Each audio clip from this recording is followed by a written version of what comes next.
ভেবেছিলাম এই ব্লগটা করব না কিন্তু করতেই হলো। সরস্বতী পূজায় বেরোবো না করেও ঠাকুর দেখতে বেরিয়েছি আমি আর প্রিয়াদি এবং ঠাকুর দেখতে বেরিয়ে যে এবারে কি হয়েছে আপনাদেরকে বলে বোঝাতে পারবো না।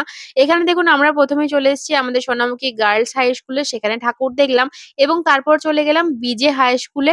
এই দেখুন স্কুলটা কিন্তু এখন নতুন করে সুন্দর রং করেছে এবং অনেক কিছু পাল্টে গেছে এই স্কুলটার মধ্যে। আপনারা দেখলে বুঝতে পারবেন যারা এখনো এসে দেখেননি। স্টেজের মধ্যেই ঠাকুর করেছিল তো সেজন্য চলে গেলাম স্টেজের দিকে। এবারে কিন্তু সরস্বতী পুজোয় ঠাকুর দেখতে বেরিয়ে অনেকজনকে অনেক কিছু ঝামেলার মধ্যে পড়তে হয়েছে।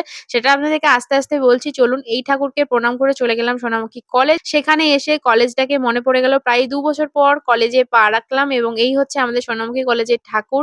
আজকে তো আমরা ৳১,০০০ ফাইন দিতে বেঁচেছি। তো মেয়ে বলে জানি না ছেড়ে দিয়েছে কিনা। আসার সময় দেখছিলাম পুলিশে ধরছিল সোনামুখী কলেজে ঢোকার আগেটায়। তারপর এসে শুনলাম নাকি হেলমেটের কারণে ধরছে এবং সোজা একদম কেস করে দিচ্ছে এবং ৳১,০০০ ফাইন করে দিচ্ছে। তো যাই হোক আমরা তো প্রচন্ড মানে আরকি টেনশনে ছিলাম কি করে আমরা বাড়ি ফিরবো। তো এখানে দেখুন টেনশনের চোটে আমরা আইসক্রিম খেয়েছি এবং ওখান থেকে চলে গেলাম আমরা বিএড কলেজে ঠাকুর দেখতে।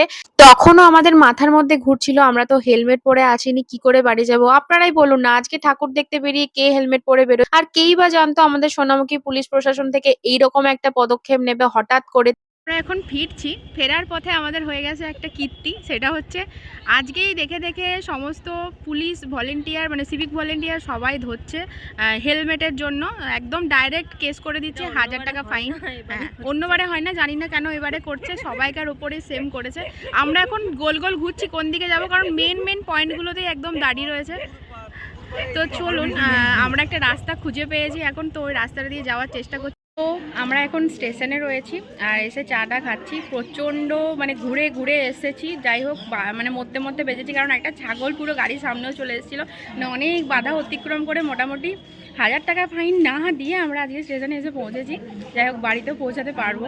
হ্যাঁ মানে ভগবান মানে একটুর জন্য সব জায়গা থেকে বাঁচিয়ে দিয়েছে। মানে ছাগলটা লিটারালি আমার গাড়ির মধ্যে ঢুকেই যাচ্ছিলো। যাই হোক বেঁচে গেছে, ওরও কিছু হয়নি আমাদেরও কিছু হয়নি। আর আমরা এখন স্টেশনে বসে আছি, সব কিছু একদম ঠিকঠাকই হয়েছে। স্টেশনের কাছেও একটা ঠাকুর করেছিল তো ফাইনালি ওই ঠাকুরটা দেখলাম এবং বাড়ির উদ্দেশ্যে রওনা দিলাম। তো দেখা হচ্ছে পরের একটা ভিডিওতে। সবাই ভালো থাকবেন, সুস্থ থাকবেন, টাটা।